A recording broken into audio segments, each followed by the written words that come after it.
అదే కదా.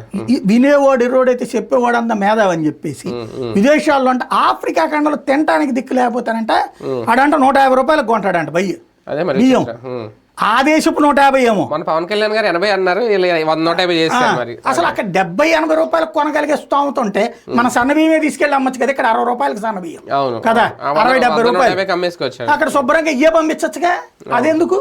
అందరు కూడా అవే పంటలు వేస్తారు ఇప్పటి నుంచి. ఈ పంటలు ఎవరు వేయరు. అసలు మెయిన్ ఏమవుతున్నది, రాష్ట్ర భౌగోళిక స్వరూపం మనకి తెలవదా? లాంటి వాళ్ళు ఎందుకు వాగుతాం అంటే 3 దశాబ్దాల నుండి ఫీల్డ్ అంతా తిరిగి వచ్చాం కాబట్టి తెలుస్తుంది. ఇక్కడ గ్రౌండ్ లో సన్న బియ్యం ఎన్ని చోట్ల పండుతుంది? మన ఈ ఏరియాలోనే చూస్తే కేసీ కెనాలు, తర్వాత మన నాగార్జున సాగర్ కెనాల్ ప్రాంతంలో పండుతాయి సన్నబి. రెండోది మీ గోదావరి జిల్లాలో అన్ని చోట్ల అదే ఎక్కువ. మాకు స్వర్ణాన్ని ఒకటి ఉంటుంది, బోండాలని కొన్ని ఉంటాయి, ఏ తప్ప సన్నబియ్యం తక్కువ పండుతుంది. తర్వాత కర్నూలు, రాయలసీమ, అవును తెలంగాణలో పండుతాయి. రాయలసీమలో నాగార్జున సాగర్ కెనాల్ అనుకుని, అదే కృష్ణ కేసీ కెనాల్ అనుకుని పండుతాయి. కిందటి ఏడాది పంటలే, నీళ్లు లేవు, నీళ్ళని వాడేశారు, దాంతో పంట పండల. దానివల్ల ఏడాది 70 రూపాయలు అయింది బియ్యం. సన్న బియ్యమే తింటుంటే జనాలు.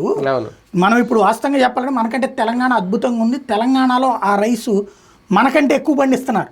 మనం 42 లక్షల నుంచి 32 లక్షలకు పడిపోయాం. దాన్ని రైతులే మానేశారు మన దగ్గర. ఇప్పుడు మన దగ్గర ఇక్కడ పండిసచ్చే బియ్యం ఇయే కాబట్టి దీన్ని లేదా నువ్వే చెప్ప స్టార్టెక్స్ యంత్రాలు నువ్వే కొను ప్రభుత్వం తరపున కొనేసి దాన్నే సన్న